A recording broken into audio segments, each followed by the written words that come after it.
அன்பிற்காக.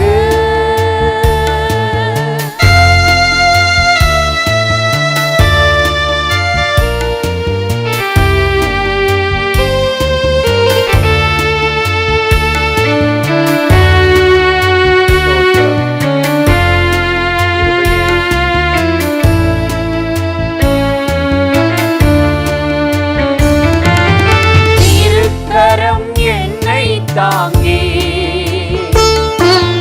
கடும் பிரச்சனைகளிலும்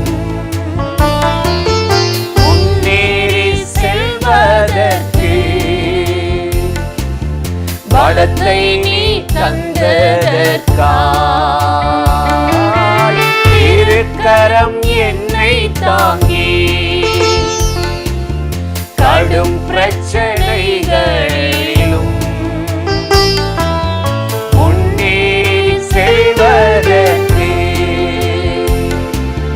பலத்தை நீ தந்ததற்காய் இயேசுவே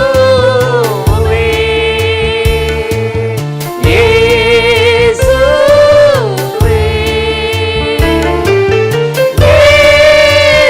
இயேசுவே இயேசுவே நன்றி நன்றி ராஜா உம் அளவில்லா அன்பிற்காக. நன்றி நன்றி நாதா உம் அளவில்லா அன்பிற்காக.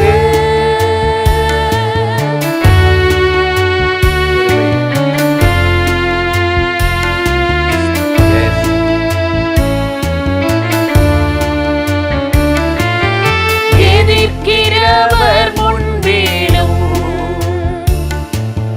தள்ளினவர் மத்தியில் பந்தியாயத்தப்படுத்தி அன்பாக கனம் பண்ணினே.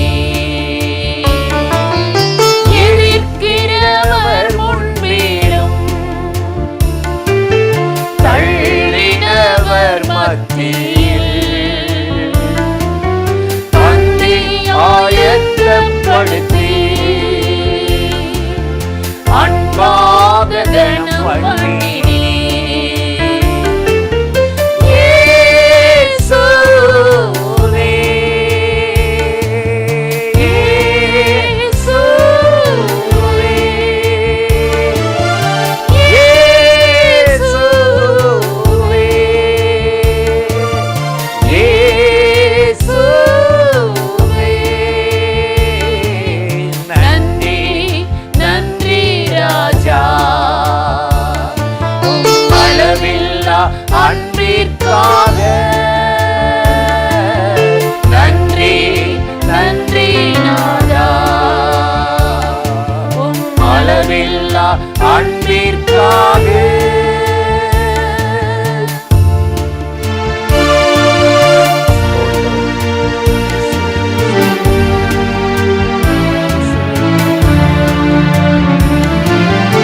என்ன நான் செலுத்திடுவேன்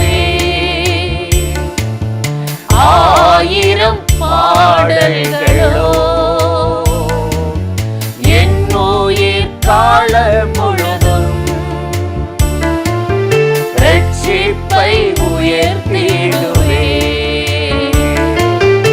என்ன நான் செலுத்திடுவேன் ஆயிரம் பாடல்களோ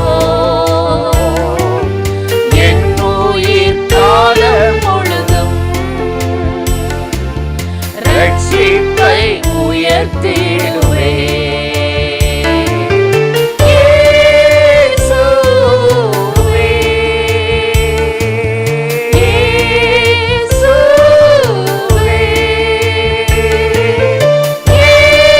இயேசுவே இயேசுவே நன்றி நன்றி ராஜா அளவில்லா அன்பிற்காக நன்றி நன்றி ராஜா, அளவில்லா அன்பிற்காக நன்றி நன்றி ராஜா, அளவில்லா அன்பிற்காக நன்றி நன்றி ராஜா. பிரியமானவர்களே, ஆண்டவராகிய இயேசுவின் நாமத்தினாலே இந்த காலை நேரத்தில் இயேசுவை தினம் பார்ப்போம் என்ற இந்த நிகழ்ச்சியின் மூலமாக உங்களை சந்திப்பதில் மிகுந்த மகிழ்ச்சி அடைகிறேன். கர்த்தர் நல்லவர். இன்றும் கூட வேதத்திலிருந்து ஒரு வசனத்தை உங்களுக்கு ஞாபகப்படுத்தி சில காரியத்தை சொல்லி ஜெபம் பண்ணுவது நல்லது என்று உணர்ந்தேன். யோவான் 14:1 வாசித்து பார்த்தால் ஆண்டவராகிய இயேசு சொன்னார், உங்கள் இருதயம் கலங்காதிருப்பதாக என்றார். எவ்வளோ ஒரு அருமையான வார்த்தை இல்லை? இன்றைக்கி இந்த இருதயம் நல்லா இருந்தால் தான் சரீரம் நல்லா இருக்கும், குடும்பம் நல்லா இருக்கும், வேலை செய்கிற இடத்துல சமாதானமாக இருக்க முடியும், நம்ம இயேசுவை மனதார பின்பற்ற முடியும். இந்த இருதயம் கலங்கி பயந்து ஒரு மாதிரி ஆயிடுச்சுன்னு வைங்களேன், அவ்வளோதான், மூட் அவுட் ஆயிடுவான். சிலர் சொல்லுவான், அவன் மூட் அவுட்டாக இருக்கான், இப்போ போய் எதுவும் கேட்டுறாதீங்க, பார்த்துறாதீங்க, பேசிடாதீங்க அப்படிலாம் சொல்லுவாங்க. ஏன்? கலக்கம். ஒவ்வொரு மனிதனும் இன்றைக்கி பூமியில் கலக்கத்தோடு தான் இருக்கான். உலகத்தில் பாருங்கள், ஒரே யுத்தம், விமானங்கள் எல்லாம் நிறுத்தப்பட்டு விட்டது. எவ்வளோ கலக்கம். நடுவழியில் ஏர்போர்ட்டில் பணம் இல்லாமல், சாப்பாடு இல்லாமல் எவ்வளோ தவிச்சிருப்பாங்க.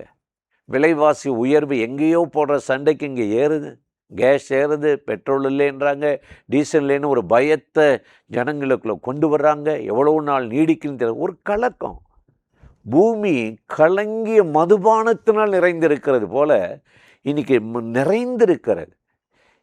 இப்படிப்பட்ட ஒரு வேதனை நிறைந்த கலக்கமான ஒரு உலகத்தில் வாழ்கிறோம். இயேசு அந்த பாதையில் கடந்து போனார். நீங்கள் வேதத்தை வாசித்தால் யோவான் 13:21 அவர் ஆவியில் கலங்கினாராம்.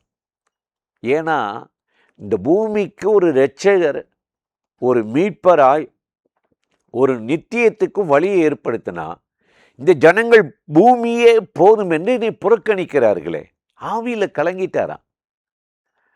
யோவான் 12:27 வாசித்தா, என் ஆத்துமா கலங்கிறதுன்றார். அநேகரங்களை காட்டி கொடுப்பான், உங்களில் ஒருவனை காட்டி கொடுப்பான். தேவன் நம்பிக்கையற்று போவீங்க. எவ்வளவு அற்புதங்களை பெற்று அதிசயங்களை பெற்று அந்த சீசர்கள் அவரை மறுதலிச்சு காட்டி கொடுக்குறாங்க. எவ்வளவு துரோகம் இல்லை? இன்னைக்கு இப்படிப்பட்ட உலகத்தில் நம்ம கூட இருக்கிறவங்களால ஒரு கலக்கம், சொந்தக்காரங்களால் ஒரு கலக்கம், ஒரு பயம், வேதனைப்படுகிறோம். இப்படி கலக்கத்தில் வேதனையில் போகிற நம்ம ஒவ்வொருவரையும் அந்த கலக்கத்தில் விழுந்து விடாதபடி நம்ம தைரியப்படுத்தி பலப்படுத்தத்தான் இயேசு இந்த பூமிக்கு இறங்கி வந்து நம்மளை பார்த்து சொல்றா, மார்த்தாலே மார்த்தாலே, பற்பல காரியங்களை குறித்து நீ கவலைப்பட்டு கலங்குகிறாய், தேவையானது ஒன்று, நீ ஏன் கலங்குகிறாய், ஏன் தேங்குகிறாய்? சங்கீதக்காரனா தான் கேட்கிறான், என் ஆத்துமாவே ஏன் கலங்குகிறாய், ஏன் தேங்குகிறாய்? எத்தனை வேதனை வந்துருச்சு நமக்கு, எத்தனை போராட்டம் வந்துச்சு, எத்தனை நாசம் மோசம் வச்சு, அவைகள் எல்லாவற்றிலிருந்து நம்மை தப்புவித்து காப்பாற்றி இன்றைக்கு வரை உயிரோடு வைத்து நம்மளை அற்புதமாக நடத்துகிற ஆண்டவர் இனி உங்களை மறந்துடுவாரா, கைவிட்டுருவாரா? ஏன் கலங்கணும், ஏன் பயப்படுறீங்க? அதற்குத்தான் ஆண்டவர் இன்றைக்கு நம்மளை பார்த்து சொல்கிறாரு, கலங்காதிருப்பதாக. சாத்தானுடைய வேலையே ஒரு மனுஷன் அப்படியே கலங்க பண்ணுது. இது ஒரு ஆவி. 1 சாமுவேல் 16:17 நம்ம எடுத்து வாசித்து பார்த்தா, 14-15 வாசித்து பார்த்தா, அங்கு சவுல் ராஜாவை ஒரு ஆவி கலங்க பண்ணிக்கிட்டே இருந்துச்சான். சிலருக்குள்ள இருக்கிற அந்த ஆவி மற்றவங்களையும் கலங்க பண்ணிடும். எனத்தையாவது அவங்க பேசும்போது பாருங்களேன், கலங்க வச்சிருவாங்க. நடந்தது நடக்காதது நடந்தது மாதிரியே சொல்லுவாங்க. டிஸ்டர்ப் ஆகிட்டே இருக்கிற ஒரு ஆவி, ஒரு பொல்லாத ஆவி அவனை கலங்க பண்ணி கொண்டு இருந்தது. இப்படிப்பட்ட இந்த உலகத்தில் அந்த கலக்கத்திலிருந்து ஒவ்வொருவருக்கும் சமாதானத்தையும் தைரியத்தையும் பயத்தை போக்கவும் தான் இயேசு கிறிஸ்து இந்த பூமிக்கு இறங்கி வந்து சொன்னார், உங்கள் இருதயம் கலங்காதிருக்கட்டும் என்று சொன்னார். இன்றைக்கு காலையில் இந்த வார்த்தையை கேட்டு இன்றைக்கு ஆண்டவர் நடத்தணும் காத்து கொண்டிருக்கிற எனக்கு அருமையான சகோதர சகோதரிகளே, தேவையில்லாத வேலை பழுக்கள், வேலையில் தேவையில்லாத பிரச்சனைகள், குடும்ப காரியங்கள், வருமானங்கள், பல காரியங்கள் நம்மளை போட்டு தலைக்கு மேலே தலை முடியை காட்டில் அதிகமான ஒரு கலக்கம் இன்னைக்கு உங்களுக்கு இருக்கா?